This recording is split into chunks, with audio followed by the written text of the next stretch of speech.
Thank you. આપણે મારા માટે લડ્યા એના માટે ખૂબ ખૂબ આભાર સર્વે જનતાનો પણ અને આપ સર્વે નેતૃત્વનો પણ. આ પેલો છે ને મહામંત્રી આશીષભાઈ પ્રમુખના આધાર ઉપર જ કીધું હોય તો ભાઈ રહેવા દે ને. ચાલો પ્રમુખના આધારે જ કીધું હોય તો સાહેબ આ વસ્તુ ખોટી છે.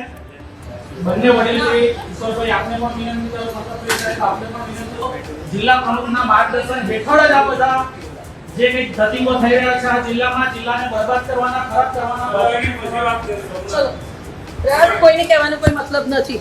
આ બધા લોકોને છે ને આખા ગાંધીની જેમ એટલે 2 વર્ષથી અમે લોકો સહન કરીએ છીએ. આદિવાસી છે એટલે શું કઈ અપમાન સહન કરવાનું? લોગો નીચે રાખલા ભાઈ. હમણાં ભારતીય જનતા પાર્ટીના કાર્યકર્તા છીએ તો કાર્યકર્તા તરીકે અમારે શું સહન કરવાનું? શું આદિવાસી છીએ એટલે, આદિવાસી મહિલા છીએ એટલે સહન કરવાનું અમારે? ફોન કરો એસટી મોરચાના અધ્યક્ષને. મારે રાજીનામું અહીંયા જ આપી દેવાનું તૈયાર જ છે. લાવ પેલું કાગળ આપ દેન મારું. મામા તમે ઉતાવળની વાત ના કરશો.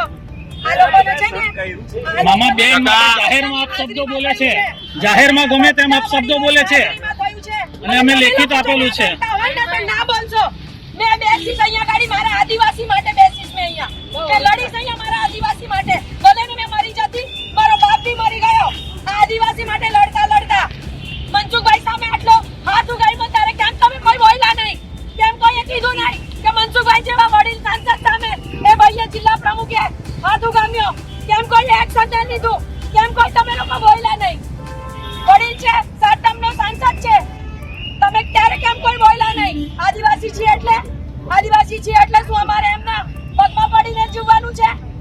આદિવાસી છીએ એટલે શું અમે ગુલામ છીએ?